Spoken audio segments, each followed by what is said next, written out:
gutegura filimi zimeze neza. Ni filimi ziba zikoze neza cyane, ni filimi ureba ukumva urishimye, ku buryo nubwo waba wishyuye ayawe uba wumva unyuzwe. Uyu munsi naguteguriye filimi z'Abanyamerika, ariko akaba ari za filimi zirwana. Abantu benshi bakunze kuzita izina rya action movie.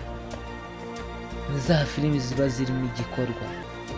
Uyu munsi nizo naguteguriye, zimwe zarasohotse ndetse n'izindi zitegerejwe n'abantu benshi muri uno mwaka wa 2025. Reka nkwibutse ko iyi channel yitwa Rukezo, tukaba tukugezaho ibiganiro ku basitari batandukanye bakinnye amafilime bakunze, tukakubwira filime bakinnye uburyo utazibya byagufasha kuzireba.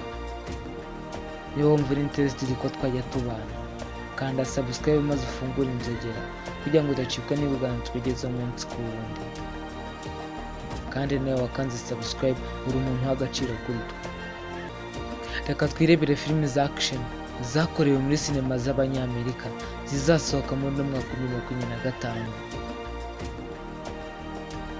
Dufite filime nziza cyane, Nobody 2. Iyi akaba ari filime itegerejwe n'abantu benshi batari bake. Tukagira filime yitwa Novocaine.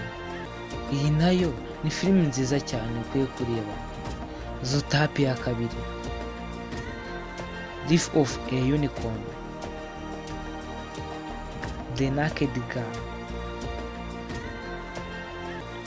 Back in Action, Lilo and Stitch, Michie 17, Good Fortune, Rocket,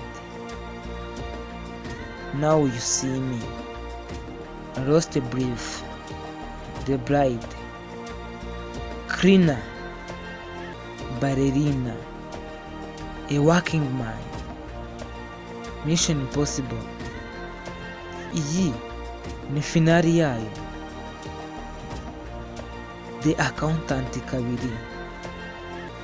Izi ni zimwe muri filime za season twari twaguteguriye zizasohoka muri uno mwaka wa 2025, ndetse zimwe na zimwe zagiye zisohoka.